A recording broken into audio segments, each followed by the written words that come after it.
kalau saya nak pukul rata lah kepada semua orang, basically loan yang naik adalah home financing, installment naik dan juga ASB financing. So dengan ini, What do you think?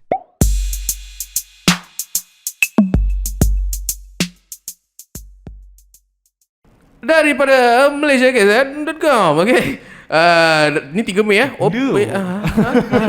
macam nak berjanji ke macam nak apa bertarannum kan. So 3 Mei 2023 OPR naik kepada 3%. OPR naik lagi. Bank Negara Malaysia membuat keputusan untuk menaikkan kadar dasar semalaman OPR sebanyak 25 mata asas kepada 3.00%. Ia diputuskan dalam Jawatankuasa Dasar Monetary MPC hari ini. So basically kadar tertinggi dan terendah koridor bagi OPR turut dinaikkan masing-masing kepada 3.25% dan 2.75%, which is saya tak faham satu benda. Okay. So apa ni Dr. Adam? Apa impact yang saya bakal hadapi sekiranya naik 25 mata asas ni? Apa yang akan terjadi kepada saya punya credit card ke apa, saya tak sure lah. Okay. So OPR dinaikkan lagi pada bulan Mei which is better than expected lah. Yeah.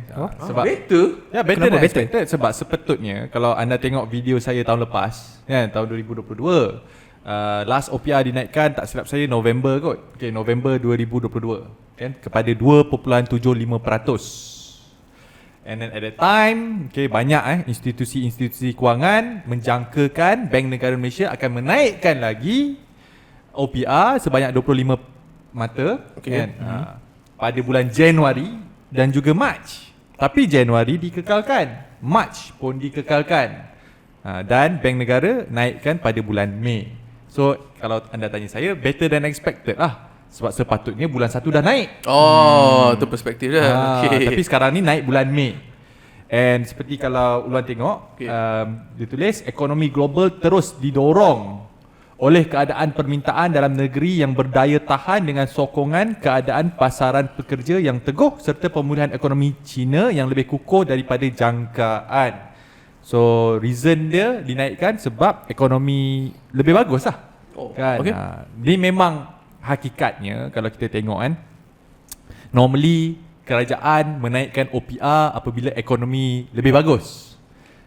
So that is the normal, orang kata apa, standard lah tu, standard practice kan.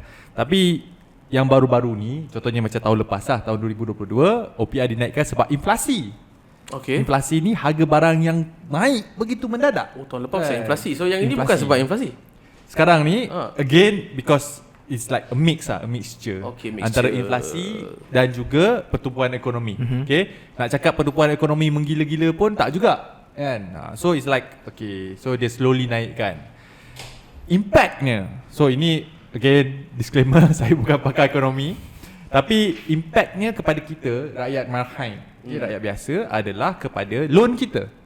Kan, loan kita, pinjaman kita, terutamanya pinjaman yang menggunakan variable interest rate lah. So, contoh macam ASB loan. Contohnya macam ASB loan, ASB financing ataupun home financing, home loan lah. Kenapa financing? Sebab Islamic financing, dia tak panggil loan. So you affected lah sebab you ada banyak hartanah. Orang macam saya memang affected lah kan. So saya ada property, so ada loan property memang naik. Tapi kalau loan kereta, depending lah what kind of loan. Sebab ada orang menggunakan loan variable rates untuk beli kereta. Ada ke? Ada. One of our team member memang cerita yang mana family mereka beli kereta menggunakan variable rates. So harga kereta pun naik lah. Bukan harga kereta, maksudnya pinjaman, ansuran bulanan naik. So hence why kita kena faham lah sebelum kita nak beli apa-apa, sebelum kita nak buat pinjaman, kita memang kena faham betul-betul lah apa implikasinya.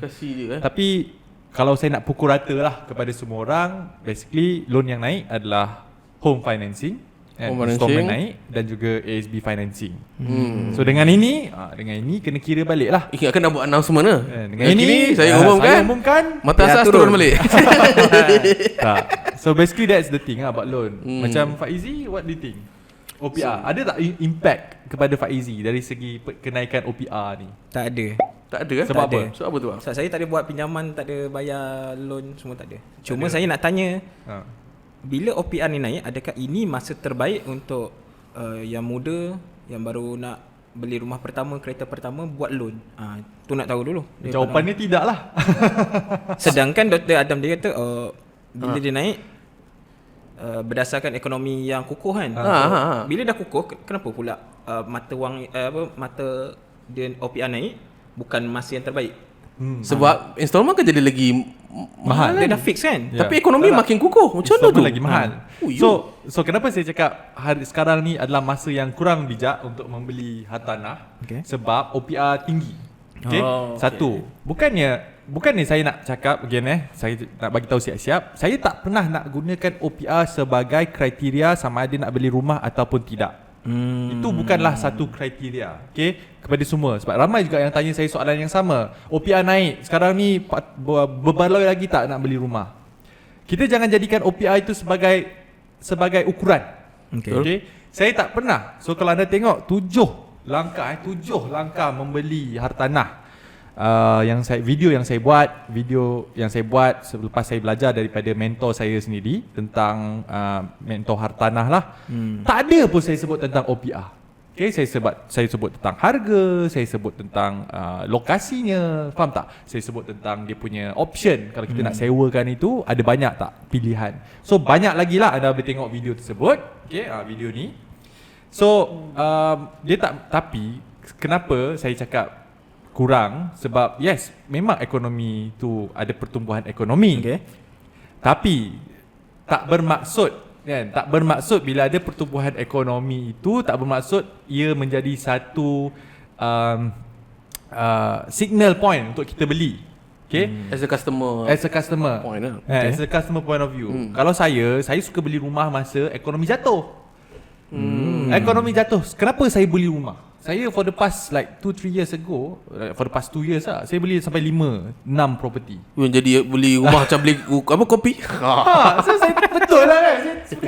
Anyway, ada orang tersinggung. Ada orang hati kertas. Dia tak faham konteks. Tapi point dia, like saya beli sebab apa? Sebab memang rumah yang saya beli ni memang rumah yang harga durian runtuh. Okay. Kan? Maksudnya, wah, this is very cheap. OPR naik ke tak naik ke, memang rumah tu rumah yang memang grade A investment property. Dan nak bagi tahu lagi sekali, bukan rumah low cost Saya tak pernah beli rumah low cost dan tak ingin pun nak beli. Saya baru nak tanya tadi, ni rumah low cost ke apa? Menindas rakyat lah. Saya tak ingin pun nak beli rumah low cost. Okay. Sebab kalau anda tanya saya, in term of perspective, investment point of view, rumah low cost tak ada nilai. Investment point of view. Saya beli rumah yang contohnya dekat dengan KLCC, ada nilai sebab ada demand. Ada demand, ada pertumbuhan. Ada growthnya. Kalau kita beli so kalau kita beli rumah low cost, sebetul flat mungkin akan dirobohkan, dibina rumah baru, contohnya. So saya tak nampak pun ada investment dia tak sesuai untuk menjadi, bagi saya, pendapat saya, sebab benda ni saya belajar daripada mentor saya tak nampak pun rumah low cost ni sebagai satu rumah pelaburan. Rumah low cost ni tujuan dibina pun bukan untuk pelaburan. Dibina untuk membantu rakyat-rakyat yang tak mampu nak beli rumah. Dan kita pergi beli buat apa? Faham tak? So kita nak belilah rumah pelaburan. Rumah yang memang diguna pakai untuk melabur, untuk orang sewa. Okay? Ada orang kata apa? Economic value. I think that's what I'm trying to say.